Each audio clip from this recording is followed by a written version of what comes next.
Up on Tennessee's Capitol Hill can often have unintended consequences. That may be the case when it comes to a bill that's making major changes to how Tennessee picks food vendors in state buildings. Chris Davis shows us why, if it passes, hundreds of people could lose their jobs. They were excited to meet me. I would walk into the interview and you could feel the air just being sucked out. Ryan Smith still remembers graduating from college and struggling to find a job.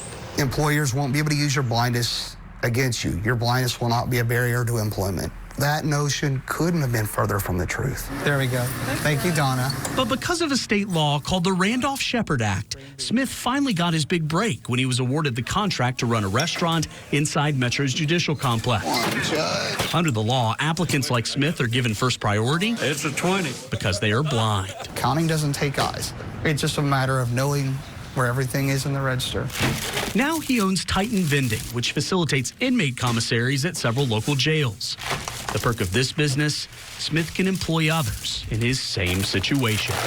For the last 6 years, I have been working with the School for the Blind, and I give their students an opportunity to experience real-life employment. But now, because of new legislation, Smith is terrified all of this could go away.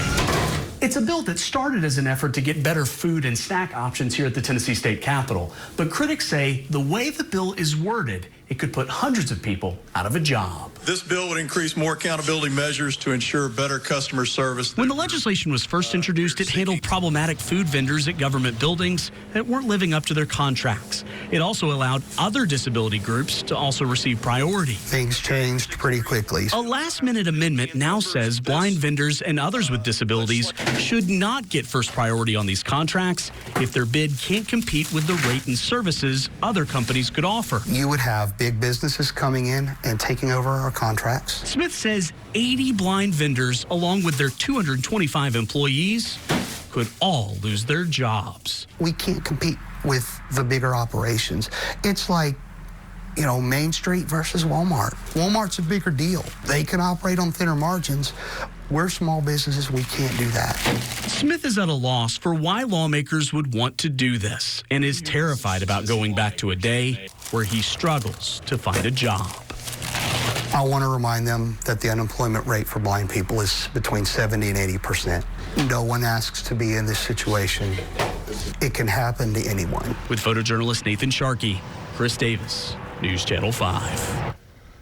Thanks, Chris. We did reach out to the legislation's sponsor. That's Republican Kevin Vaughn in the Memphis area, Collierville. He declined an interview. The bill, though, scheduled for a vote on the House floor this Thursday.